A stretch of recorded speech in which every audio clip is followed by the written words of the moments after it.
Hi friends, please subscribe my channel.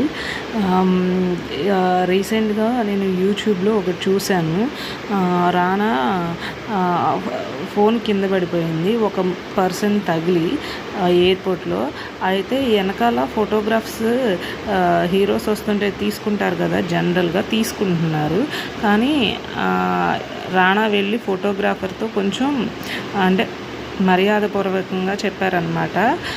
దాని ఫోన్కి రిలేటెడ్కి దీనికి బ్యాక్కి వెళ్తానికి కారణం ఏంటంటే, ఫోటోలు బ్యాక్ సైడ్ తీయొద్దు అని చెప్పినా కానీ బ్యాక్ సైడు తీయటం వల్ల తను కొంచెం ఫ్యూరియస్గా ఉండటం వల్ల అది మేబీ ఆ పర్సన్ బ్రెయిన్ డిస్టర్బ్ అయ్యి కొంచెం ఆ పర్సన్ తగిలి ఫోన్ కింద పడిపోయింది. సో అతను చెప్పినా వినలేదు కాబట్టి కొంచెం మాట్లాడటం అనేది జరిగింది. So this thing related to in real life also you can already something happened అంటే మీరు మైండ్ డిస్టర్బ్ అయింది అని చెప్పినా కానీ not react on that position. Automatically వాళ్ళు రియాక్ట్ అవ్వకపోక ఇంకా దరిద్రంగా చేస్తే బ్రెయిన్ అనేది విల్ యాక్టివ్ అంటే కొంచెం కోపంగానే యాక్టివ్ అవుతుంది అన్నమాట.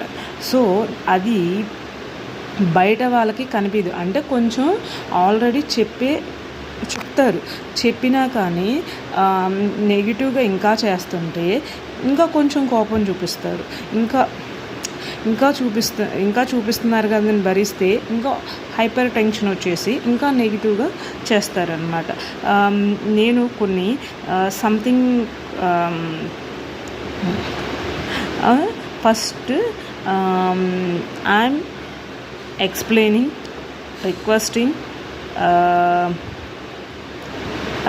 give some time and begging also.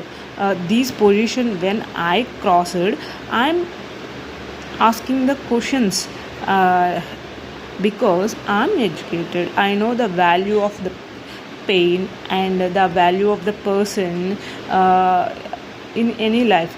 So అందుకని చెప్పి నేను అంత తీసుకోవటం అనేది జరిగింది. Nothing in that in my background what my background was going on. Please ask me and I will tell that.